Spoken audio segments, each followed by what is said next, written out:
সুপ্রিয় দর্শক, স্বাগত জানাচ্ছি সম্পাদকীয়তে। আমি খান মোহাম্মদ রুমেল। আমাদের আজকের বিষয় করোনায় আমাদের গণমাধ্যম। আর এ নিয়ে আলোচনার জন্য আমাদের সঙ্গে স্কাইপেতে সরাসরি যুক্ত আছেন ডিবিসি নিউজের অফিস থেকে এম মঞ্জুরুল ইসলাম। তিনি ডিবিসি নিউজের প্রধান সম্পাদক। এছাড়াও কাকরাইলের বাসা থেকে আমাদের সঙ্গে যুক্ত আছেন শ্যামল দত্ত, সম্পাদক দৈনিক ভোরের কাগজ। ঢাকা বিশ্ববিদ্যালয় ক্যাম্পাস থেকে আমাদের সঙ্গে যুক্ত হবেন ডক্টর শামীম রেজা, তিনি ঢাকা বিশ্ববিদ্যালয়ের শিক্ষক এবং গবেষক।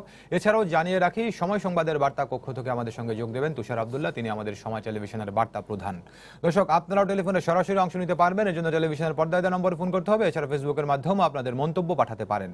আলোচনা শুরুর আগে দেখে নেব এখনকার প্রধান শিরোনামগুলো।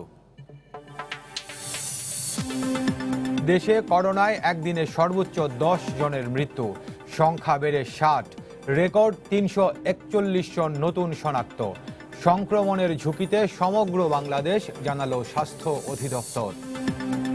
করোনা বিপর্যয় মোকাবিলায় সবচেয়ে বেশি প্রয়োজন আইসিইউ ও ভেন্টিলেটর।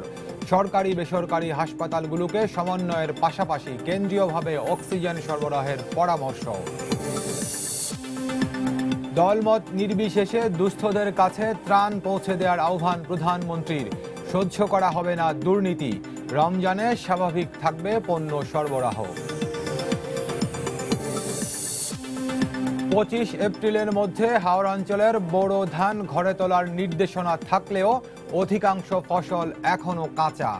ধান কাটতে হাওড়ে যেতে চান উত্তরের শ্রমিকরা, অন্তরায় লকডাউন। এবং যুক্তরাষ্ট্রে থামছে না করোনায় বাংলাদেশি মৃত্যুর মিছিল। আরও 6 জন সহ একদিনে মৃত্যু প্রায় 2500। যুক্তরাজ্যে বিপাকে প্রবাসী শিক্ষার্থীরা। দর্শক, শিরোনাম দেখছিলেন, মূল আলোচনায় যেতে চাই। এরই মধ্যে বলেছি আজকে আলোচনার শিরোনাম করেছি করোনায় আমাদের গণমাধ্যম, অর্থাৎ আমরা যারা গণমাধ্যম কর্মীরা আছি এবং পুরো গণমাধ্যম কি অবস্থার মধ্যে দায়িত্ব পালন করছে, তারাও কতটুকু ঝুঁকিতে রয়েছে, এবং গণমাধ্যম এই যেই দুর্যোগ, যেই করোনার দুর্যোগ, সেই দুর্যোগে গণমাধ্যমগুলো কতটুকু তাদের দায়িত্ব পালন করতে পারছে, এসব নিয়ে আজকে আমরা আলোচনা করব। এবং আলোচনার জন্য যারা আমাদের সঙ্গে যুক্ত আছেন তারা সবাই ইলেকট্রনিক এবং প্রিন্ট মিডিয়ার সম্পাদক পর্যায়ের, এবং আমাদের সঙ্গে একজন শিক্ষকও আছেন, তিনিও বলবেন আমরা আসলে কতটুকু মোকাবেলা করতে পারছি গণমাধ্যমের জায়গা থেকে।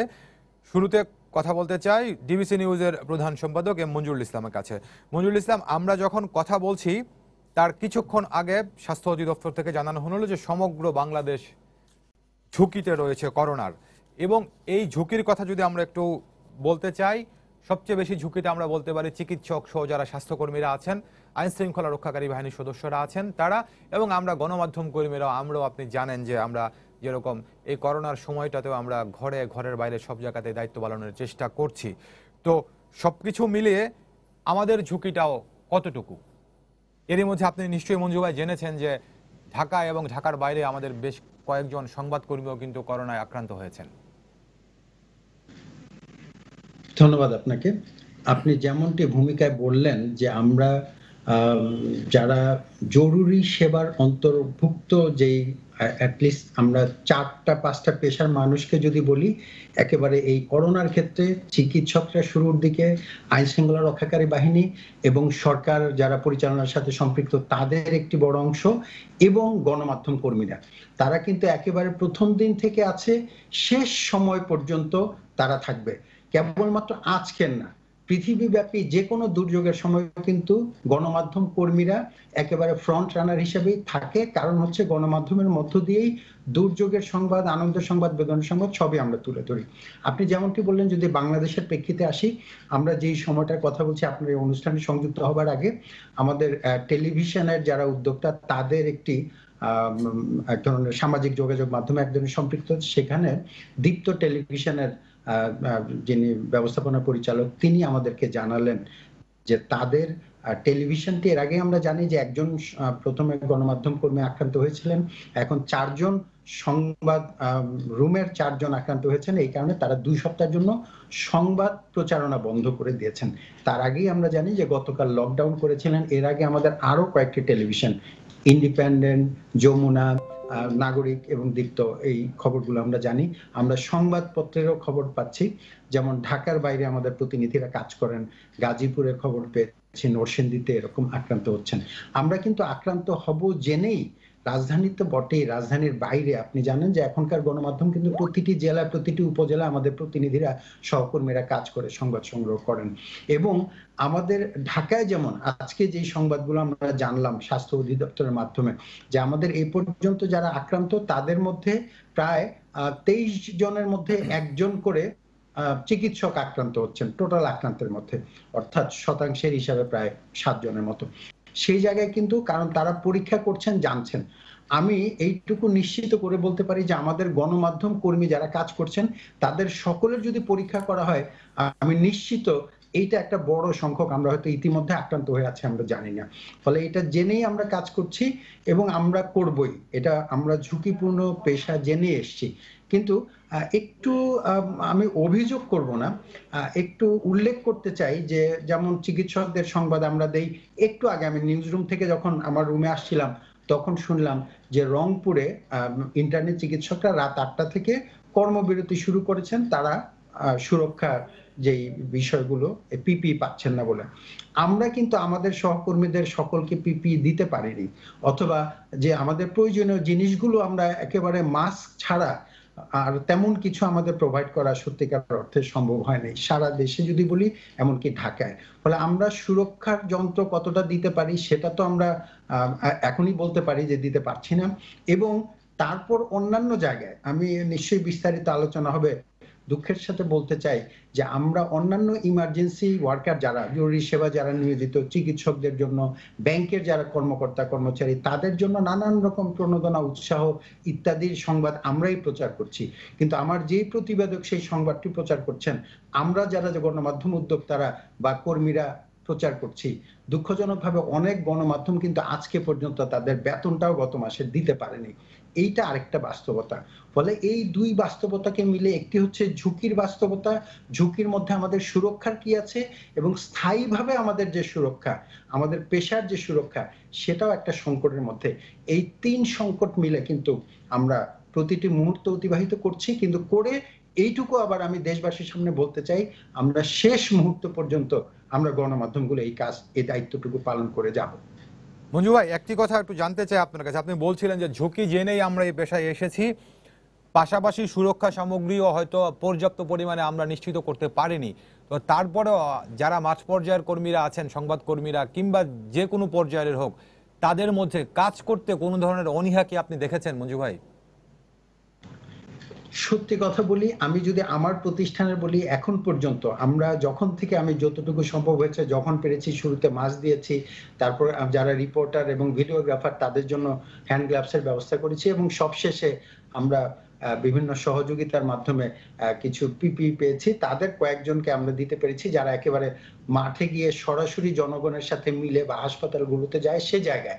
কিন্তু আজকে পর্যন্ত আমার কোনো সহকর্মী তারা বলেন নাই যে আমি কাজ করতে চাই না। তবে 2-1 অসুস্থতার কারণে তারা নিজেই শুরুর দিকে, আমি বলেছি, আমি সেই অপশন দিয়েছিলাম যে আপনারা যারা যারা শারীরিকভাবে মনে করেন যে একটু ঝুঁকিপূর্ণ অবস্থানে আছেন, তারা চাইলে স্বেচ্ছায় অফিস থেকে বিরত থাকতে পারেন। এরকম 2-1, আমি যদি বলি আমার 450 কর্মীর মধ্যে এরকম টোটালি 3 জনের কথা আমি জানি অসুস্থতার কারণে।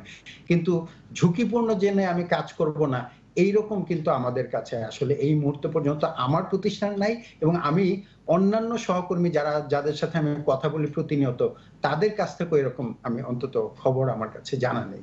মঞ্জু ভাই, আরেকটু বলি, সেটি হচ্ছে যে এই যে কথাগুলো আপনি বলছিলেন, এর মধ্যেও কোনো সংবাদকর্মীর মাঝে আপনি কাজ করতে অনীহাও লক্ষ্য করেননি। এছাড়া আপনি বেতন ভাতার কথাও কিছুটা বলছিলেন। তো সবকিছু মিলে দীর্ঘদিনের অভিজ্ঞতায় কি মনে হয় মঞ্জু ভাই, এই সংবাদকর্মীদের এত উদ্দীপনা, এত প্রণোদনা এগুলো আসে কোত্থেকে? আমি যদি বলি, ওই যে কঠিনের ভালোবাসলাম না, আমরা কঠিন জেনেই কিন্তু আমরা সাংবাদিকতার পেশায় যারা এসছে এদের মধ্যে, যেমন কখনো কখনো আলোচনায় বলি যে অন্য কোথাও কাজ পেতাম না বলে কি সাংবাদিকতা এসছি, কিন্তু আমি অন্তত ব্যক্তিগতভাবে অধিকাংশ সাংবাদিকতা পেশার সাথে যারা জড়িত তাদের ব্যাপারে বলতে পারি, তারা যে কোনো সরকারি কর্মকর্তা হতে পারতেন, বা এমনকি অনেক সংবাদকর্মী আছেন যারা পেশায় চিকিৎসক অথবা প্রকৌশলী হতে পারতেন। সেটা কিন্তু মঞ্জু ভাই, অনেকে সরকারি কর্মকর্তা হয়েছিলেনও, সরকারি চাকরি ছেড়ে দিয়েও তো চলে এসেছেন, এরকম নজিরও তো রয়েছে। সেটা অফকোর্স, সেটাই আমি বলছি, আমাদের সাথে সম্পৃক্ত হবেন আমাদের আরেকজন সহকর্মী উনিও কিন্তু, তার যদি আমি পূর্ব অভিজ্ঞতা জানি যেটাতে উনি গিয়ে হয়তো অর্থনৈতিকভাবে আরো বেশি সমৃদ্ধ হতে পারতেন, সেটা বাদ দিয়ে পেশা এসেছেন। এরকম অনেকেই আছেন যারা সরকারি চাকরি বাদ দিয়ে এসেছেন। অথবা আমি এইটুকু বলবো যে নিজের অন্যান্য মানে পরিবারের অনেকের প্রতিবাদের মুখেও তারা কিন্তু এই কাজটি করছেন। আমি একটি তথ্য খালি এই জায়গায় দিতে চাই। আজকে আমরা প্রচার করছিলাম যে বলা হয়েছে যে দুদকের চেয়ারম্যান সাহেবের বক্তব্য দিয়ে যারা চিকিৎসক, যারা স্বাস্থ্যকর্মী, তাদের যদি বাড়িওয়ালারা কোনো রকমের অস্বস্তিতে ফেলেন অথবা তাদের বলেন যে বাসায় আসা যাবে না, তাহলে তাদের বিরুদ্ধে ব্যবস্থা নেবেন। আমি আজকে আমার অনেক সহকর্মীর সাথে কথা বলেছি, তারা ওই সংবাদটি প্রচারের সাথে সাথে বলছিলেন, ভাই আমরা যখন বাসায় যাই আমাদেরকেও কিন্তু বাড়িওয়ালারা অনেকদিন ধরেই বলছেন যে আপনারা তো বাইরে যাচ্ছেন, গিয়ে আসবার সময় করোনা নিয়ে আসবেন। এইরকম আমাদের কেবল সহকর্মী না, আমার প্রতিষ্ঠান না, অন্যান্য প্রতিষ্ঠানের সহকর্মীরাও কিন্তু এই অবস্থায় পড়ছেন। আমি এই শুরুতে খালি আরেকটু বলতে চাই, মাননীয় প্রধানমন্ত্রী আজকে অনেকগুলো পদক্ষেপ নিয়েছেন। উনি উল্লেখ করেছেন 92,000 কোটি টাকা, প্রায় 1 লক্ষ কোটি টাকা প্রণোদনার কথা উল্লেখ করেছেন বিভিন্ন পেশার, বিভিন্ন শিল্পের জন্য। সেখানে অনেক পরিষ্কার করে অন্যান্য শিল্পের কথা বলা আছে, কিন্তু আমরা এখন পর্যন্ত গণমাধ্যম শিল্পের জন্য, সেটা সংবাদপত্র বলেন বা ইলেকট্রনিক মিডিয়ার জন্য, পরিষ্কার করে নাম উল্লেখ করে প্রশাসনের পক্ষ থেকে আমরা কিন্তু কোনো বিশেষ প্রণোদনার কথা এখনো শুনি নাই। কারণ আমি এখানে এইটুকু বলতে চাই যে আমাদের টেলিভিশনের কথা যদি আমি বলি, সংবাদপত্রের কথা নিশ্চয়ই শ্যামল দত্ত পরিষ্কার করে আরো বিস্তারিত বলবেন। টেলিভিশনে আমাদের রোজগারের একমাত্র পথ হচ্ছে বিজ্ঞাপন, এবং এই বিজ্ঞাপন দাতারা যারা আছেন তাদের অধিকাংশ প্রতিষ্ঠান কিন্তু বন্ধ হয়ে গেছে যেহেতু লকডাউনের কারণে। আমাদের এছাড়া পৃথিবীর অন্যান্য জায়গায় যেমন বিজ্ঞাপনের পাশাপাশি গ্রাহকরা যেই টাকা দেন সেই টাকা থেকেও একটি টাকা টেলিভিশন উদ্যোক্তারা পায়, কিন্তু সেটা তো আমরা পাই না। আমাদের একমাত্র যে অন্য সংস্থানের পথ হচ্ছে বিজ্ঞাপন। সেই বিজ্ঞাপন দাতা প্রতিষ্ঠানগুলো বন্ধ থাকায় আমরা অনেকেই কিন্তু সেই টাকাটাও আমরা আনতে পারছি না। সেই ক্ষেত্রে আমরা কিন্তু সরকারের একেবারে প্রথম দিন থেকে আমরা নৈতিক দায়িত্ব হিসেবে সরকারের সকল প্রচারণার অংশীদার হচ্ছে গণমাধ্যমগুলো।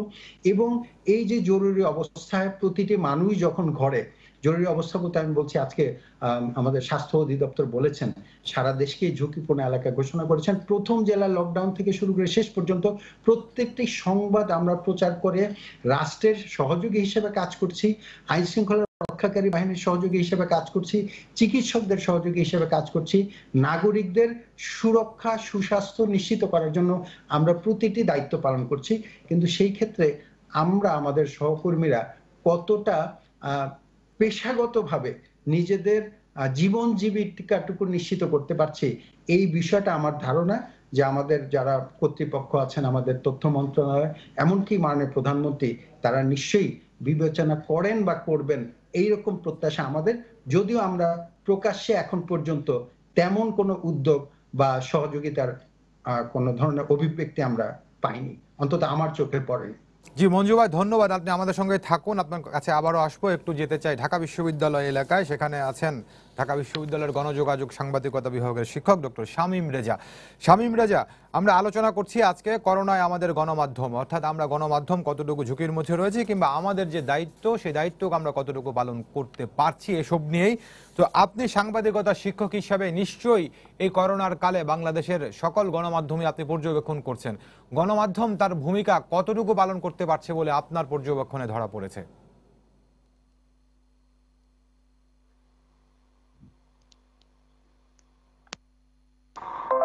আপনি কি শুনতে পাচ্ছেন আমাকে? জি শামীম রেজা, আমি শুনতে পাচ্ছি। আপনি নিশ্চয়ই আমার প্রশ্নটি আমি আরেকবার করতে চাই। আজকে আমরা আলোচনা করছি করোনায় আমাদের গণমাধ্যম, তো এই জন্য আমাদের সঙ্গে আমাদের গণমাধ্যমের শীর্ষ ব্যক্তিরাও যুক্ত আছেন। আপনি সাংবাদিকতার শিক্ষক হিসাবে আপনার কাছে জানতে চাচ্ছি, এই যে করোনায় আক্রান্ত সারা পৃথিবী, বাংলাদেশও করোনায় আক্রান্ত, এই করোনা কালে আমাদের দেশের গণমাধ্যমের দায়িত্ব কতটুকু তারা পালন করতে পারছে, আপনার পর্যবেক্ষণ কি বলছে? যারা ছিলেন মঞ্জু ভাইও তাদের মধ্যে একজন, যারা নিরলসভাবে এই একটা বৈশ্বিক মহামারীর মধ্যে, একটা অনিশ্চয়তার মধ্যে, স্বাস্থ্য ঝুঁকির মধ্যেও তারা নিরবচ্ছিন্নভাবে কাজ করে যাচ্ছেন এবং দায়িত্ব পালন করছেন। আমরা যেমন একদিকে আমাদের চিকিৎসকদের প্রতি আমাদের কৃতজ্ঞতা জানাচ্ছি, আমাদের স্বাস্থ্যকর্মীদের প্রতি আমাদের কৃতজ্ঞতা এবং ভালোবাসা জানাচ্ছি, এবং একই রকম ভাবে আমাদের স্মরণ করিয়ে দেওয়া প্রয়োজন বা স্মরণ রাখা ভালো হবে যে আমাদের যে গণমাধ্যম কর্মীরা 24 ঘন্টা মানে কোনো রকম বিরতি ছাড়া তারা কিন্তু কাজ করে যাচ্ছেন। এবং যে কথা মঞ্জু ভাই বলছিলেন যে আমরা শুরু থেকেই বলে আসছি যে আমাদের চিকিৎসক এবং স্বাস্থ্যকর্মীদের সুরক্ষার যে সমস্ত ব্যবস্থাগুলো দরকার, আমরা কিন্তু ওইভাবে গণমাধ্যম কর্মীদের সুরক্ষার ব্যাপারটা, স্বাস্থ্য সুরক্ষার বিষয়টা কিন্তু শুরুতে অতটা আলোচনা করিনি। সেটা তো একটা হতে পারে যে আমাদের ধারণাও ছিল না যে এটা কত ভয়াবহ হয়ে উঠতে পারে, কত সংক্রামক হতে পারে। আর তাছাড়া এটা স্থানীয় কোনো মহামারী না যে আমরা তার একটা প্রস্তুতি গ্রহণ করব। তো এসব কিছু জানবার পরেও, এই সীমাবদ্ধতার পরেও গণমাধ্যমগুলো আমি মনে করি যে অসাধারণ ভূমিকা পালন করে যাচ্ছেন। তো যে কয়েকটা প্রসঙ্গের কথা তুললেন, যেমন মঞ্জু ভাই যে কথাটা বললেন যে বিজ্ঞাপনের টাকাটা পাওয়ার ব্যাপার, এটা কিন্তু একদম এই সংকটের শুরুতে আলোচনা হয়েছিল যে যে টাকাগুলো অন্তত সরকারি প্রতিষ্ঠানের কাছে পাওনা আছে বিজ্ঞাপন বাবদ, সেগুলো যদি তারা ছাড়করণ করে দিতেন সেটা একটা বড় ধরনের তাদের সুবিধা হতো। অন্য কোথাও যদি তাদের এই ধরনের টাকা পয়সা বাকি পড়ে থাকে বিজ্ঞাপনের জন্য, তাহলে সেগুলো আমার মনে হয় যে অনতিবিলম্বে সেটা ছেড়ে দেওয়া উচিত। এবং সেটা একটা, সেই আমি মনে করি সেই অর্থটা এই মুহূর্তে তারা কাজে লাগাতে পারতেন। কারণ এই ধরনের স্বাস্থ্য সুরক্ষা সংক্রান্ত এরকম একটা পরিস্থিতিতে যা যা দরকার সেটা তো আসলে আগাম কোনো প্রস্তুতি আমাদের ছিল না, বা গণমাধ্যমগুলোর অভাবে ছিল না। আর একটা কথা স্মরণ করিয়ে দেওয়া ভালো যে আমরা কিন্তু এর আগেও যখন স্থানীয় আমাদের প্রকোপগুলো দেখা গিয়েছে, আপনার নিশ্চয় স্মরণ আছে, সেটা ডেঙ্গু হোক, চিকনগুনিয়া হোক, সে অনেক আগে আপনার মনে আছে চোখ ওঠা হোক, বা একটা ম্যাস হিস্টেরিয়া হোক, প্রত্যেকটা সময় গণমাধ্যমই কিন্তু সতর্ক করে দিয়েছে। গণমাধ্যম কিন্তু মাঠ পর্যায়ে থেকে তথ্যগুলো আগে এনে দিয়েছে, আমাদের জনস্বাস্থ্যের পর্যায়ে তথ্যগুলো আসবার আগে, এবং এই বিষয়ে একেবারে দাপ্তরিক বক্তব্যের আগে থেকেই কিন্তু গণমাধ্যম মাঠ পর্যায়ে থেকে লক্ষণগুলো তুলে ধরেছে। এবং করোনার সময়ও কিন্তু তারা বিভিন্ন ভাবে কিন্তু আমাদের মাঠ পর্যায়ে যে আমরা দেখেছি যে কোথায় কি ঘটছে সেগুলো তুলে ধরেছেন, পৃথিবীর অন্যান্য অঞ্চলগুলো তুলে ধরেছেন। যেটা আরো গুরুত্বপূর্ণ সেটা হচ্ছে যে মতগুলো তারা বিভিন্ন সময় দিয়েছেন যে আমাদের ব্যবস্থা কেমন আছে, আমাদের কি পরিমাণ লাগতে পারে, আমরা এগিয়ে আছি না পিছিয়ে আছি। অনেক অনেক সমালোচনা হয়তো এটা নিয়ে করা হয়, আমরা আমাদের বিভিন্ন দৃষ্টিকোণ থেকে গণমাধ্যমের বক্তব্যগুলো দেখার চেষ্টা করি। কিন্তু আজকে যদি আপনি বাস্তবতা দেখেন, গণমাধ্যম যেভাবে বলেছে, গণমাধ্যমে যেগুলো বিশ্লেষণ করবার চেষ্টা করেছে, তার অনেকাংশেই কিন্তু এখন আমরা সেগুলো দেখতে পাচ্ছি। তো যে কথাতে আপনি ছিলেন শুরুতে, যে একটা কথা উঠেছিল যে এত ঝুঁকি জেনেও গণমাধ্যম কর্মীরা কাজ করে যাচ্ছে, এইটাই আমি মনে করি যে একটা কমিটমেন্টের ব্যাপার, একটা প্রতিশ্রুতির ব্যাপার, একটা দায়বদ্ধতার ব্যাপার। যে আমাদের হয়তো হাসপাতালের মতো ব্যবস্থা নেই, বা আমাদের এরকম পিপির মতো হয়তো অনেকের ব্যবস্থা নেই, তারপরেও যে সমস্ত ঝুঁকিপূর্ণ জায়গায় যেতে হচ্ছে এবং এই তথ্যগুলো সংগ্রহ করে আনতে হচ্ছে, সেটা অভূতপূর্ব। এবং আমি মনে করি যে যে প্যাকেজ দেওয়া হচ্ছে, যে স্টিমুলাস প্যাকেজের কথা বলা হচ্ছে, যেটা বিভিন্ন ক্ষেত্রে দেওয়া হচ্ছে, রপ্তানি পোশাক যেটা সেখানে দেওয়া হচ্ছে, কৃষিতে দেওয়া হয়েছে, অন্যান্য খাতে দেওয়া হয়েছে, সেখানে এটা আমরা বলতেই পারি যে গণমাধ্যম, বিশেষ করে আমাদের চিকিৎসক এবং তার চিকিৎসা কর্মীদের ক্ষেত্রে দেওয়া হয়েছে, ঘোষণা করা হয়েছে সবশেষে, সেখানে গণমাধ্যম কর্মীদের কিন্তু এরকম কোনো কিছু নেই। যদি এরকম কিছু একটা থাকতো তাহলে আমি মনে করি সেটা অত্যন্ত ভালো, খুবই খুবই ভালো হতো। হয়তো কোনো কোনো বড় হাউসগুলোতে তাদের ইন্স্যুরেন্স আছে, কিছু সুযোগ সুবিধা আছে, কিন্তু একেবারে সব গণমাধ্যমের আমি ঠিক জানি না কি পরিমাণে তাদের ইন্স্যুরেন্স সুবিধা আছে, বা এই ধরনের স্বাস্থ্য ঝুঁকির ক্ষেত্রে তারা কি ধরনের ব্যবস্থা নিতে হচ্ছে। যে এই যে 24 ঘন্টা চলছে, আমরা প্রতি মুহূর্তে গণমাধ্যমে চোখ রাখছি, সেটা মুদ্রিত মাধ্যম হোক, সেটা অনলাইন হোক, এবং সম্প্রচার মাধ্যম যেটাই হোক, এমনকি অনলাইনেও যারা কাজ করছেন, অনলাইন স্যার এখানে একটি প্রশ্ন রাখতে চাই স্যার আপনার কাছে। আপনি বলছেন যে গণমাধ্যম অসাধারণ ভূমিকা পালন করছে, আর পাশাপাশি এখনকার বাস্তবতায় স্যার গণমাধ্যমকে তো সামাজিক যোগাযোগ মাধ্যমের সঙ্গেও এক ধরনের প্রতিযোগিতা করতে হয়। দেখা যাচ্ছে যে সামাজিক যোগাযোগ মাধ্যমে অনেক তথ্য চলে আসছে, কারণ যারা দিচ্ছেন তাদের হয়তো কোনো জবাবদিহিতা কিংবা কি বলে দায়িত্বশীলতার জায়গাটি নেই, তারা একটি তথ্য পাচ্ছেন, যাচাই বাছাই ছাড়াই দিয়ে দিচ্ছেন, মানুষের কাছে চলে যাচ্ছে। আর গণমাধ্যম তো সেভাবে দিতে পারে না। তো সেই প্রতিযোগিতার কথা যদি বলি, সামাজিক যোগাযোগ মাধ্যমের সঙ্গে গণমাধ্যম কতটুকু মানে কি বলবো যে হাঁটতে পারছে পাশাপাশি?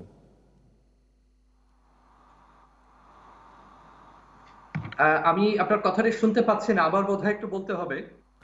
স্যার আমি বলছিলাম যে আপনি গণমাধ্যম অসাধারণ ভূমিকা পালন করছে বলছেন, কিন্তু এখনকার বাস্তবতায় গণমাধ্যমকে, অর্থাৎ মূলধারার গণমাধ্যমকে কিন্তু সামাজিক যোগাযোগ মাধ্যমের সঙ্গেও না চাইলেও এক ধরনের প্রতিযোগিতায় যেতে হচ্ছে, কারণ সামাজিক যোগাযোগ মাধ্যমের কোনো জবাবদিহিতা এবং দায়িত্বশীলতার জায়গাটি নেই, যতটা মূলধারার গণমাধ্যমে রয়েছে।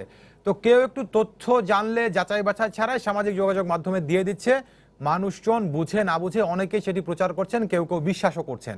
এই জায়গাটিতে গণমাধ্যম সামাজিক যোগাযোগ মাধ্যমের সঙ্গে পাশাপাশি কতটুকু হাঁটতে পারছে, আপনার পর্যবেক্ষণ কি বলে? দেখুন, এটা খুব খুব গুরুত্বপূর্ণ একটা বিষয় যে ইতিমধ্যে আপনি দেখেছেন একটা শব্দই তৈরি হয়ে গেছে ইনফোটেমিক। মানে এত এত তথ্য এসেছে, এত তথ্য উৎপাদিত হচ্ছে এবং এত তথ্য বিতরণ করা হচ্ছে, এত তথ্য বিচ্ছুরিত হচ্ছে যে আমরা একদিকে যেমন একটা বৈশ্বিক মহামারী নিয়ে চিন্তার মধ্যে পড়েছি, সংকটের মধ্যে পড়েছি, ঠিক তথ্য ব্যবস্থাপনা নিয়েও কিন্তু আমরা একই রকম সংকটের মধ্যে পড়েছি। এখন যেগুলো কাঠামোগত গণমাধ্যম, যেটা আপনি বলেন যে যার একটা সুনির্দিষ্ট কাঠামো আছে, যেমন টেলিভিশনের, এই যে টেলিভিশনে আমরা কথা বলছি তার একটা কাঠামো আছে, তার একটা সম্পাদকীয় নীতিমালা আছে এবং তার একটা এক ধরনের স্তর বিন্যাস আছে। তো এই যে পুরনো গণমাধ্যমগুলো, রেডিও, টেলিভিশন, সংবাদপত্র, তার কিন্তু গেট কিপিংটা খুব স্পষ্ট। কোন সংবাদটা দেওয়া যাবে, সংবাদটা যাচাই করা, কোন সংবাদটা দিলে পাঠকের বা দর্শক শ্রোতার মনে বিভ্রান্তি তৈরি হতে পারে, ক্ষতি হতে পারে, কোন সংবাদটি সঠিক নয়, সেটা অনেক চিন্তা ভাবনা করে কিন্তু এই গণমাধ্যমগুলো সেটা প্রকাশ করে।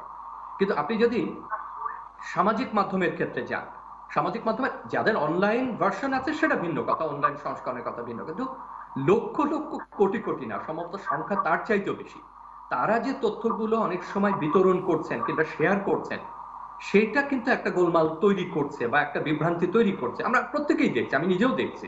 আপনি হোয়াটসঅ্যাপ বলেন, ভাইবার বলেন বা জনপ্রিয় ফেসবুক বলেন, সেখানে এত তথ্য আপনাকে দেওয়া হচ্ছে, এত জায়গা থেকে আসছে, এটার উৎপত্তি আমরা অনেক সময় বুঝে উঠতে পারছি না।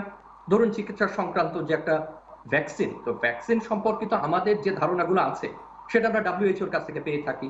বিশ্বের গুরুত্বপূর্ণ কয়েকটা প্রতিষ্ঠান আছে যারা আমাদেরকে এই ধারণাগুলো দিয়ে থাকেন যে কত সময় লাগতে পারে, পরীক্ষামূলকভাবে কতদিন লাগতে পারে, এটা বাজারে আসতে বা মানবদেহে প্রয়োগের জন্য কতটা সময় লাগতে পারে। আমরা এমন এমন ধরনের পোস্ট পাচ্ছি বা এমন এমন ধরনের তথ্য পাচ্ছি, অনেকটা মেক বিলিভ করা, মানে বানিয়ে বলা কিনা বা এটা কি কোথা থেকে আমরা জানি না, আমরা না জেনে মাফ করবেন, আমরা না জেনে সেটা আবার বিনিময় করছি বা আমরা। জি শামীম রেজা, ধন্যবাদ, আপনি আমাদের সঙ্গে থাকবেন, নিশ্চয়ই আমরা আপনার সঙ্গে আবারও যুক্ত হব। আগেই জানিয়েছিলাম যে আমাদের সময় টেলিভিশনের বার্তা কক্ষ থেকে আমাদের সঙ্গে যুক্ত আছেন আমাদের বার্তা প্রধান তুষার আব্দুল্লাহ। একটু যেতে চাই তুষার ভাইয়ের কাছে।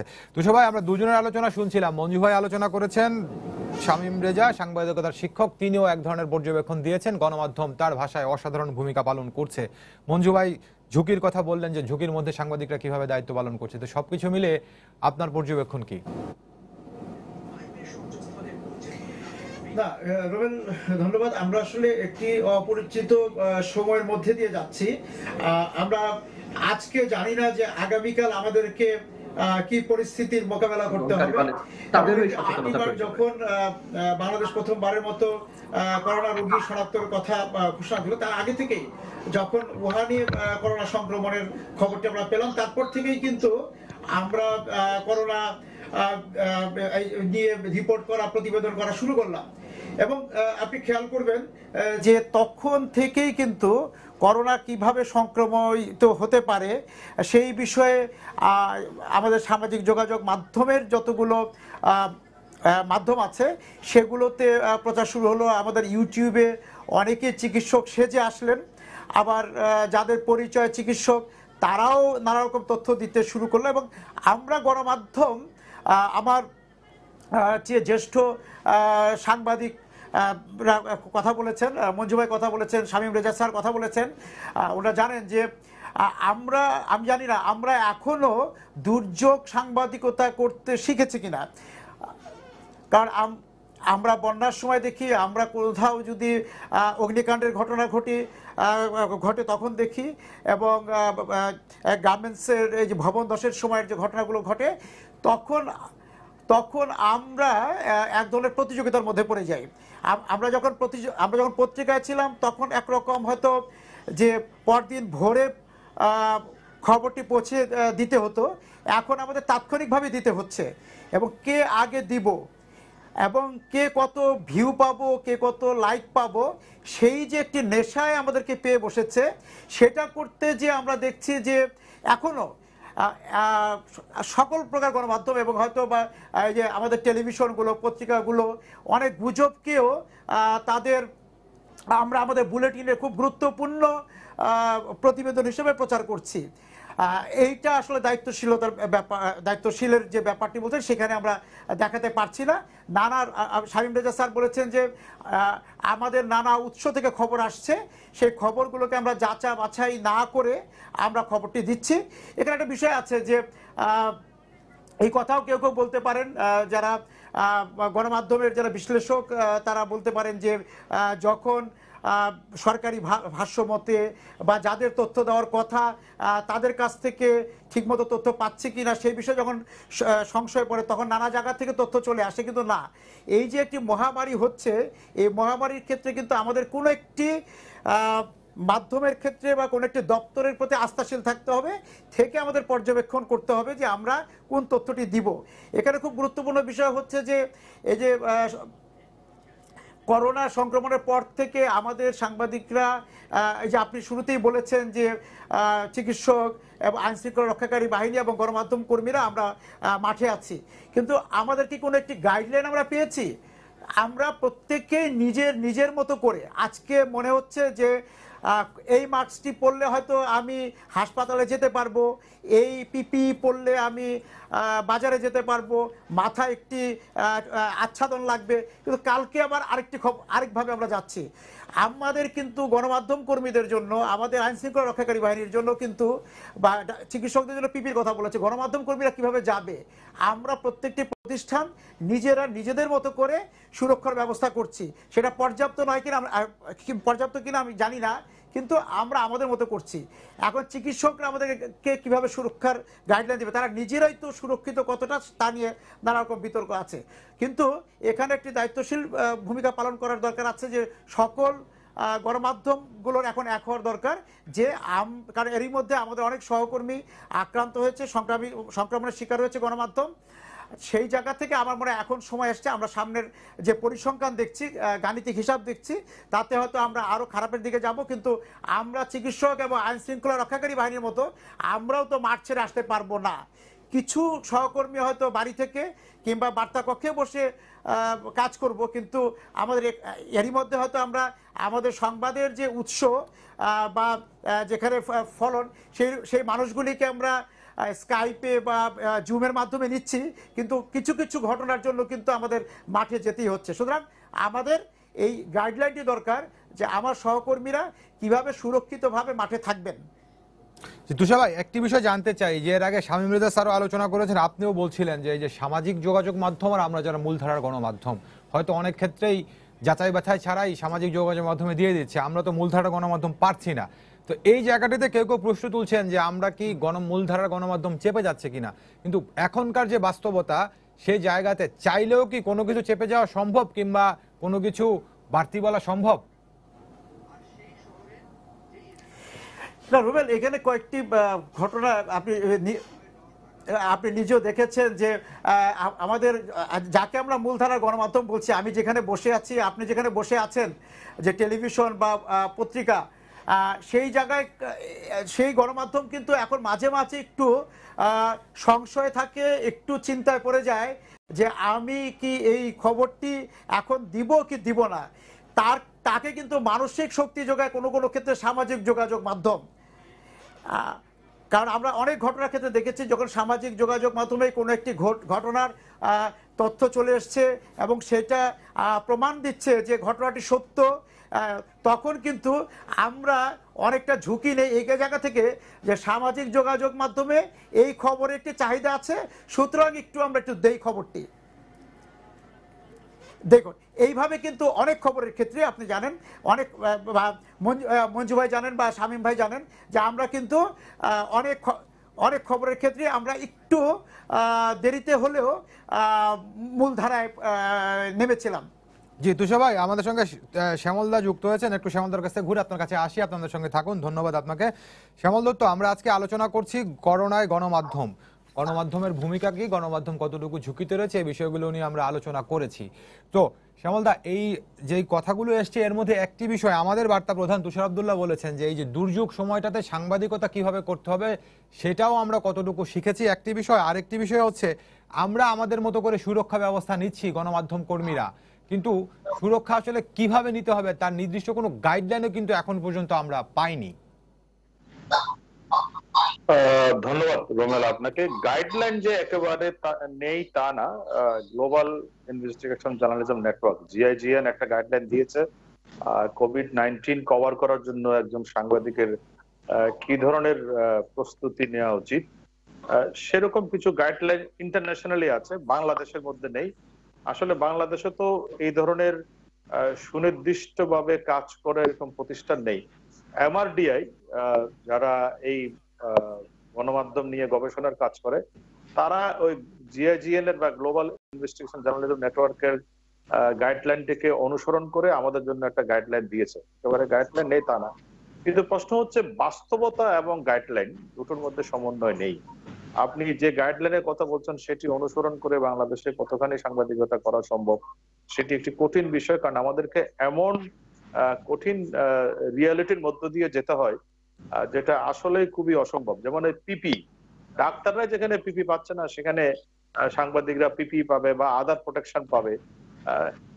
এরকম একটি কঠিন একটি বাস্তবতার মধ্যে আমাদের গণমাধ্যমকে কাজ করতে হচ্ছে। তারপরও একটু আগে আমি মঞ্জু ভাইয়ের কথা শুনছিলাম, প্রত্যেক প্রতিষ্ঠান কিছু না কিছু ব্যবস্থা নিয়েছে। কেউ পিপি সহ, আমি আমার অফিসে রিপোর্টাররা ফটোগ্রাফারদেরকে এক ধরনের ফ্রন্ট লাইনের একটা পিপি সরবরাহ করেছি। এছাড়াও অফিসে ঢোকা বাইর হওয়া, মাস্ক পরা বাধ্যতামূলক করা, এগুলো আমরা এনশিওর করেছি। স্যানিটাইজার ইউজ করা, প্রতি 1 ঘন্টা পর স্যানিটাইজার ইউজ করা, 2 ঘন্টা পর হাত ধোয়া সাবান দিয়ে, এই কাজগুলো আমরা করে চেষ্টা করছি। কিন্তু প্রশ্ন হচ্ছে আমরা যখন মাঠে যাচ্ছি, মাঠের পরিস্থিতিটা একেবারেই ভিন্ন। যেমন ধরুন গত 3 দিন ধরে গার্মেন্টস এর শ্রমিকরা রাস্তায় যে বিক্ষোভ করছে, কিংবা আমি যদি কোনো বাজার করছে লোকজন সেই জিনিসগুলো কভার করতে যাই, তখন আমাকে এক ধরনের চ্যালেঞ্জের মুখোমুখি হতে হয়। আমি এই চ্যালেঞ্জটা শুধু আমাদের একার না, আমি একটু আগে NDTV-তে দেখছিলাম, সেখানে NDTV-র রিপোর্টার যাচ্ছিল ওই যে পরিযায়ী শ্রমিকদের একটা রিপোর্ট নিতে, তিনি দেখলাম এইরকম লোকের মাঝখানে দাঁড়িয়ে আছে। ফলে ওখানেও যে সামাজিক দূরত্ব সেটি মেনটেন করা খুবই কঠিন।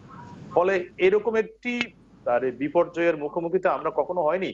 বাংলাদেশে অন্য বিপর্যয় আসে, বাংলাদেশে বন্যা হয়েছে আগে, বাংলাদেশে এর আগে সাইক্লোন হয়েছে, কিন্তু এ ধরনের ছোঁয়াচে জাতীয় কোনো বিপর্যয় আমরা কিন্তু এত বড় বিপর্যয় কখনো কভার করার অভিজ্ঞতা আমাদের নেই। ফলে এই অভিজ্ঞতাটি আমাদের জন্য নতুন একদিকে এবং চ্যালেঞ্জিংও বটে, এবং আমরা এক ধরনের শিখছি এই ধরনের পরিস্থিতিতে গণমাধ্যমকে কি ধরনের ভূমিকা পালন করতে হয়। যেমন অনেক অফিস অনেক ধরনের পদক্ষেপ নিয়েছে, আমি জানি মঞ্জু ভাই এবং অন্যরা একমত হবেন যে 3 দিন পদক্ষেপ সবাই মোটামুটি যার যার মতো করে নিয়েছে, কিন্তু যে প্রশ্নটি রাখতে চাই, এই দুর্যোগ তো এখন করোনা যদি বলে একটি ছোঁয়াচে রোগ, একটি দুর্যোগকাল, তো এই দুর্যোগকালে সাংবাদিকতাটা কিভাবে করব আমরা বাংলাদেশের গণমাধ্যম কর্মীরা, সেটা কতটুকু শিখেছি, আপনার পর্যবেক্ষণ কি বলে? আমরা অনেকখানি শিখছি, আমরা শেখার প্রক্রিয়ার মধ্যে আছি, আমাদের শেখা এখনো শেষ হয়নি বা শেখার প্রক্রিয়াটি এখনো একটা শেষ পর্যন্ত পর্যায়ে যায়নি, কারণ আমরা এখনো দুর্যোগের মাঝখানে আছি। আমি মনে করি যে দুর্যোগটা আগামী 1 সপ্তাহ বা আরো 10 দিন কি পরিমাণ ভয়াবহ হবে তার উদাহরণ হচ্ছে আজকে সন্ধ্যায় স্বাস্থ্য অধিদপ্তর যে নোটিশটি জারি করছে সেটি। তার মানে আমি একটু সন্ধ্যার দিকে ডক্টর আব্দুল্লাহর সাথে আলাপ করছিলাম, তার একটি মন্তব্য গণমাধ্যমে এসছে আগামী 2-1 দিন হবে বাংলাদেশের করোনা ভাইরাসের জন্য সবচেয়ে পিক। আমি বললাম, স্যার আপনি কি মিন করেছেন এটা? ডক্টর আব্দুল্লাহ আমাকে বলেছেন যে আমরা একটা হাইয়েস্ট পিকের মধ্যে যাচ্ছি এবং আগামী 5-7 দিনের মধ্যে বুঝতে পারবো আমরা ডেইলি কতজন মৃত্যু হচ্ছে, ডেইলি কতজন আক্রান্ত হচ্ছে। এটি একটি কঠিন বাস্তবতার দিকে যাচ্ছি আমরা। ফলে আমাদের শিকার কিন্তু আরো কঠিন অবস্থা হবে। আমার ধারণা যে আগামী কয়েকদিনে গণমাধ্যমকেও অনেক চ্যালেঞ্জিং একটা সময়ের মধ্যে যেতে হবে। ফলে শেখাটার প্রক্রিয়াটার কোনো শেষ হয়নি এখনো পর্যন্ত আমি মনে করি। তবে আমাদের জন্য অন্য বাস্তবতাও আছে, যেটি একটু উল্লেখ করেছেন মঞ্জু ভাই, যে সমস্ত অফিসগুলো বন্ধ, বিজ্ঞাপন হচ্ছে একমাত্র আয়ের উৎস। এখানে আমরা কিভাবে চলছি? গণমাধ্যম তো অন্যান্য ফ্রন্ট ওয়ার্কারদের মতো, স্বাস্থ্যতে যারা কাজ করছেন, আইন শৃঙ্খলা যারা কাজ করছেন, তাদের মতো কিন্তু গণমাধ্যমকেও এই দায়িত্বটি পালন করতে হচ্ছে। কিন্তু আমরা কিভাবে আগামী 10-15 দিন বা 1 মাস যদি এই লকডাউন চলে, কিভাবে গণমাধ্যম টিকে থাকবে? আপনি জানেন ইতিমধ্যে কয়েকটা মুদ্রণ গণমাধ্যম বন্ধ হয়ে গেছে। ফলে ইলেকট্রনিক মিডিয়া একটা চ্যালেঞ্জের মুখে আছে, প্রিন্ট মিডিয়া একটা কঠিন চ্যালেঞ্জের মুখে আছে। 4টার মতো টেলিভিশন চ্যানেলে ধরা পড়েছে যারা কর্মীরা করোনা ভাইরাস আক্রান্ত, তারা নিজেরা অনেকে কোয়ারেন্টাইনে চলে গেছেন। ফলে এই ধরনের পরিস্থিতিতে কিন্তু গণমাধ্যমকে দায়িত্ব পালন করতে হচ্ছে, কিন্তু সেই জায়গাটি অ্যাড্রেস করার জন্য আমরা কোনো প্ল্যাটফর্মও পাচ্ছি না। শুধু আমরা দেখলাম একবার তথ্যমন্ত্রীর সঙ্গে নোয়া পেটকো সহ অন্যান্যরা গিয়ে মিটিং করেছেন, কিন্তু তার পরবর্তীতে কিন্তু কোনো ফলো আপ হয়নি। আপনি জানেন আজকে মাসের 16 তারিখ, সামনে রোজা শুরু হবে, কিন্তু গণমাধ্যমগুলো তাদের কর্মীদেরকে কিভাবে এই পরিস্থিতিতে কাজে অব্যাহত রাখবে সেই বিষয়টা কিন্তু স্পষ্ট না। সরকারের কাছ থেকেও কিন্তু আমাদের কোনো প্রণোদনার প্রয়োজন নাই, অন্তত প্রিন্ট মিডিয়ার জন্য এক ধরনের বাস্তবতা, ইলেকট্রনিক মিডিয়ার জন্য অন্য বাস্তবতা। আমি মনে করি প্রিন্ট মিডিয়ার জন্য যে পাওনাগুলো আছে বিভিন্ন সরকারি বেসরকারি অফিসের কাছে, সেগুলো পেলে হয়। ইলেকট্রনিক মিডিয়ার জন্য আলাদা একটি প্রণোদনা প্যাকেজ ঘোষণা করা যায়, কারণ তাদের বাস্তবতাটা ভিন্ন। আমাদেরকে প্রতিদিন নিউজ প্রিন্ট কিনতে হয়, প্রেসে কালি লাগে, প্রেস চালাতে হয়, আবার ইলেকট্রনিক মিডিয়াকে অন্য বাস্তবতায় কাজ করতে হয়। ফলে টোটাল মিডিয়ার সিনারিওটা নিয়ে কিভাবে কি করা যেতে পারে, এই ডায়ালগটি অত্যন্ত শুরু করা উচিত। আমরা এটা খুবই ইমিডিয়েটলি করা দরকার, কারণ জি, তাহলে ধন্যবাদ শ্যামলদা, আমাদের সঙ্গে থাকুন। আপনার কাছে আরেকবার আসবো, একটু যেতে চাই ডিবিসির অফিসে, সেখানে আমাদের সঙ্গে যুক্ত আছেন এম মঞ্জুরুল ইসলাম, প্রধান বার্তা সম্পাদক ডিবিসি নিউজ। মঞ্জু ভাই, শুনছিলেন সবার আলোচনা, তো এই আলোচনার মধ্যে আমরা চ্যালেঞ্জের মধ্যেই কাজ করছি। শামীম রেজা স্যার বলছেন যে আমরা অসাধারণ দায়িত্ব পালন করছি, কিন্তু আপনার কাছে আমি যে প্রশ্নটি রাখতে চাই, এই করোনার যে বিষয়টি আমরা বিশেষজ্ঞর কাছ থেকে জানছি, সামনে হয়তো আরো কঠিন দিন অপেক্ষা করছে। সামনে আমরা গণমাধ্যম কর্মীরা কিভাবে এগুলো মোকাবেলা করব, একটু ছোট করে বলবেন। আর বলবেন যে সামাজিক যোগাযোগ মাধ্যমের সঙ্গেও আমাদেরকে এক ধরনের লড়াই করতে হচ্ছে কিনা, কারণ তারা যাচাই বাছাই ছাড়াই এক ধরনের তথ্যগুলো ছেড়ে দিচ্ছে, আমরা তো সেটি পাচ্ছি না। এই জায়গাতেও গণমাধ্যম কোনো কোনো ক্ষেত্রে দর্শকের কাছেও কিছুটা পিছিয়ে পড়ছে বলে মনে হয় কিনা? ধন্যবাদ। এটা আমাদের সহকর্মী তুষার আব্দুল্লাহ চমৎকার করেই বলেছেন যে আমরা কখনো কখনো তাদের দ্বারা উৎসাহিত হয়ে কিন্তু এক ধরনের শক্তি পেয়ে সংবাদ দেই। এটা যেমন বাস্তবতা, আবার উল্টোটাও আছে। কিন্তু সামাজিক যোগাযোগ মাধ্যমের কিছু সংবাদ রাষ্ট্রকে চ্যালেঞ্জ করে, রাষ্ট্রের ভিত নাড়িয়ে দিতে চায়। একেবারে আমরা যুদ্ধাপরাধীদের বিচার থেকে শুরু করে এখনো কিন্তু লক্ষ্য করছি সেই তৎপরতায় গুজবের বিপরীতে কিন্তু বাংলাদেশ রাষ্ট্রের পক্ষে, বাংলাদেশ রাষ্ট্রের স্থিতিশীলতার পক্ষে, নাগরিকদের জননিরাপত্তার পক্ষে কিন্তু আবার গণমাধ্যম কাজ করে। কারণ আমরা কিন্তু গেট কিপিং করে কোনো তথ্য পরীক্ষা নিরীক্ষা ছাড়া আমরা প্রচার করতে পারি না, এটাই হচ্ছে বাস্তবতা। ফলে সেই কারণেই ওই যে ফোর্থ স্টেট বলা হয়, যে এটাই কারণ যে সরকারের অন্য সংস্থার পাশাপাশি গণমাধ্যম প্যারালালি কাজ করবে রাষ্ট্রকে সহযোগিতা করার জন্য। আমি 4টি বাস্তবতার কথা বলি। একটি হলো যেটা আমার সহকর্মীরা বললেন, তাদের সাথে আমি রিপিট না করে বলবো সংক্ষেপে, যে প্রতিদিন আমাদের কর্মীরা, আমাদের সহকর্মীরা কাজে যাচ্ছেন, সেটাকে আমরা কিভাবে মোকাবেলা করব। আন্তর্জাতিক গাইডলাইন আছে, কিন্তু বাংলাদেশের বাস্তবতায় কতটা সম্ভব কিভাবে করব, আমি মনে করি আমাদের সংবাদপত্র পরিষদ, অ্যাডকো, আমাদের বিএফইউজের সহ বিভিন্ন বড় বড় প্রতিষ্ঠান যারা আছেন, বিভিন্ন সময় তৎপর থাকেন, তাদের সমন্বিত উদ্যোগ কিন্তু আমরা এই মুহূর্তে লক্ষ্য করছিলাম।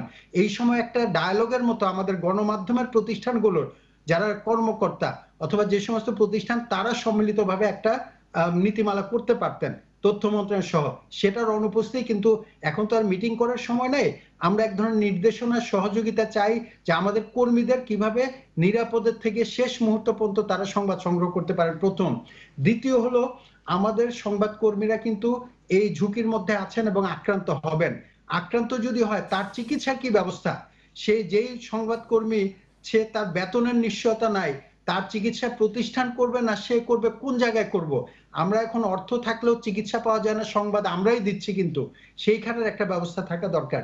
তৃতীয় আরেকটা বাস্তবতা বলি, যে সমস্যা যেটা আব্দুল্লাহ সাহেবের বরাদ দিয়ে বন্ধু শ্যামল দত্ত বললেন, যে আমাদের যদি আগামী সপ্তাহ অথবা আগামী দিনগুলো পিক হয়, তার মানে আমাদের সংবাদ কর্মীরা আরো ঝুঁকির মধ্যে যাচ্ছেন। সেই জায়গায় যদি ক্রমান্বয়ে একের পর এক প্রতিষ্ঠানগুলো যদি আমরা কোয়ারেন্টাইনে চলে যেতে হয়, আমরা যেমন আমার প্রতিষ্ঠানে করেছি 7 দিন করে একটা গ্রুপ কাজ করে, 7 দিন আরেকটা গ্রুপ, আমি বিকল্প করব। যদি আমার 2 গ্রুপ আক্রান্ত হয় তাহলে আমি কি করব? সেখানে এই বাস্তবতার মধ্যে আমরা যাতে বিকল্প সহযোগিতা পাই, একটা হচ্ছে প্রাতিষ্ঠানিকভাবে চিকিৎসকদের যেরকম ভাবে সুরক্ষার কথা বলা হয়, গাইডেন্স কোনটা পরে গেলে পরে আমি অপেক্ষাকৃত নিরাপদে থাকবো, কোন ধরনের পিপি, কোন ধরনের মাস্ক, এই একটা গাইডলাইন তড়িৎ পাওয়া দরকার। আর সর্বশেষ আমি এইটুকু বলতে চাই যে অবস্থা যখন আরো ঘনীভূত হবে, যখন আরো সংকটের দিকে যাবে, আমরা কি এক পর্যায়ে গিয়ে গণমাধ্যমগুলো সংকটে পড়ে পড়ে বন্ধ হয়ে যাবে, নাকি রাষ্ট্র চায় শেষ মুহূর্ত পর্যন্ত রাষ্ট্রের সহযোগী হিসাবে গণমাধ্যমগুলো কাজ করুক? সেই ক্ষেত্রে কিন্তু ধরেন এমন পরিস্থিতি সৃষ্টিকর্তা না করুক, যদি এমন হয় ইটালির মতো অবস্থা অথবা মার্কিন যুক্তরাষ্ট্রের মতো যে সকল কিছু বন্ধ, দোকানপাট কিছুই না, অর্থ থাকলেও আমি খাবার সংগ্রহ করতে পারবো না, আমার সহকর্মীদের হয়তো অফিসে থেকেই কাজ করতে হবে, সেই সময় তাদের খাবারের সরবরাহটা কে করবে? এইরকম প্ল্যান কি আমাদের রাষ্ট্রের যারা অধিকর্তা, রাষ্ট্রের নীতি নির্ধারক, তাদের সাথে আমরা শেয়ার করছি অথবা তারা ভাবছেন? অর্থাৎ আমি সরলভাবে বলতে চাই, আমরা গণমাধ্যম কর্মীরা রাষ্ট্রের অন্যান্য জরুরি পরিষেবার সম্পৃক্ত সহযোগী সহযোদ্ধা হিসাবে তারা মনে করেন কিনা। যদি মনে করেন চূড়ান্ত খারাপ দিনের সময় আমরা কি সহযোগিতা পাবো, কতটা কাজ করতে পারবো, সেই বিষয়টা জি আমরা কিন্তু মঞ্জু ভাই ধন্যবাদ, আপনি আমাদের সঙ্গে থাকুন। একটু যেতে চাই ঢাকা বিশ্ববিদ্যালয় ক্যাম্পাসে শামীম রেজার সঙ্গে। শামীম রেজা স্যার, সবার আলোচনায় শুনছিলেন এবং আপনিও কিছুটা বলেছেন, দুটি চ্যালেঞ্জ এখন গণমাধ্যমের সামনে। একটি হচ্ছে যে আমরা স্বাস্থ্য ঝুঁকি বিবেচনায় আমরা সামনে আসলে কতটুকু কর্মক্ষম থাকতে পারবো বা কি পরিমাণ কর্মী আমাদের আক্রান্ত হয়ে যায় আমরা এখনো জানি না। আর একটি হচ্ছে অর্থনৈতিক নিশ্চয়তার ব্যাপার। তো দুটি জায়গায় আপনি একটু খুব সংক্ষেপে আলোচনা করবেন।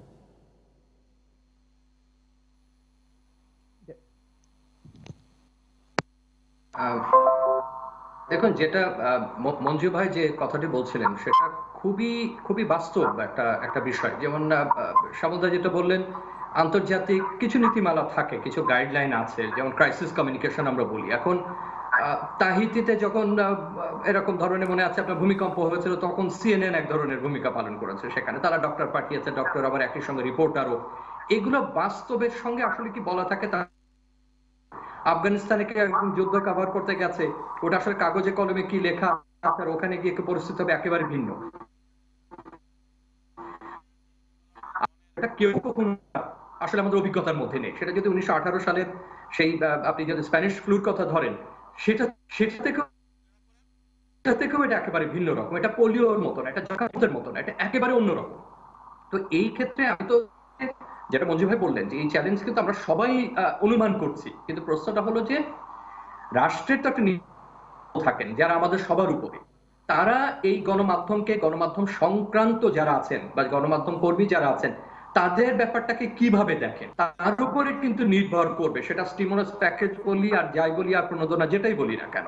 কারণ এখন পর্যন্ত যেটা দাঁড়াচ্ছে সেটা হলো নিজেদের যা ছিল সেটা দিয়ে নির্দিষ্ট গণমাধ্যম চলছেন, একটা টেলিভিশন স্টেশন চলছে, রেডিও চলছে, সংবাদপত্র চলছে, কিন্তু কতদিন? দ্বিতীয় যে বড় প্রশ্ন আছে সেটা হচ্ছে যে তার স্বাস্থ্য ঝুঁকি। এবং এই স্বাস্থ্য ঝুঁকি একটা সময় যদি এটা কোনো কারণে আরো বাড়ে, তাহলে আপনি চিকিৎসকের উপরে আপনার যে আলোকপাত পড়বে, হাসপাতাল নিয়ে আমাদের যে দৌড়াদৌড়ি পড়বে, স্বাস্থ্য কর্মীদের, সেখানে নীতিগতভাবে গণমাধ্যম কর্মীদের দিকে তাকানোর আমাদের সময় হবে কিনা, মানে নীতিগত অর্থে আমি বলছি, বা যেখানে নীতি নির্ধারণের প্রসঙ্গটা ওঠে, এটা আগাম চিন্তা করতে হবে। এই কারণে চিন্তা করতে হবে যে কথাটা মঞ্জু ভাই বলেন খুব গুরুত্বপূর্ণ, যে আমরা জননিরাপত্তারও তো অংশ। এখন যে সংকটে আছি এর থেকে বড় জননিরাপত্তা তো আর হয় না। সেই জননিরাপত্তার একটা গুরুত্বপূর্ণ। ধন্যবাদ স্যার আপনাকে, অসংখ্য ধন্যবাদ আমাদের সঙ্গে যুক্ত হওয়ার জন্য। একটু যেতে চাই আমাদের বার্তা প্রধান তুষার আব্দুল্লাহর কাছে। তুষার ভাই, নিশ্চয়ই শুনছেন তো সবার আলোচনায় যে বিষয়টি সামনে আসলে দুটি চ্যালেঞ্জ অপেক্ষা করছে, একটি হচ্ছে যে স্বাস্থ্য ঝুঁকি, আর একটি হচ্ছে অর্থনৈতিক যে দিকটি, সেটির কথা বলছেন আমাদের জ্যেষ্ঠ সহকর্মীরা। আমরা তো এই দুইটি ঝুঁকির মধ্যে আছি, যে বলা হচ্ছে যে সামনের দিকে আরো ঝুঁকির মধ্যে আমরা যাচ্ছি।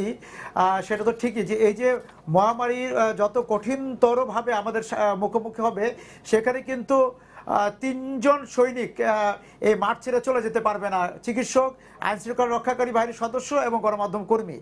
এখন এরই মধ্যে কিন্তু আপনিও জানেন, আমরা সবাই জানি, আমাদের গণমাধ্যম কর্মীরা কিন্তু এখনই আবাসন সংকটে পড়েছে। বিভিন্ন দিকে ঢাকা শহরের বিভিন্ন এলাকা লকডাউন হয়ে যাওয়ার কারণে তাদের কিন্তু কাজের জায়গায় আসতে সমস্যা, অফিসে আসতে সমস্যা হচ্ছে। কোনো বাড়ির মালিক তাদেরকে থাকতে দিতে চাচ্ছে না, সেটাও সত্য। এবং আমাদের অনেক সহকর্মী কিন্তু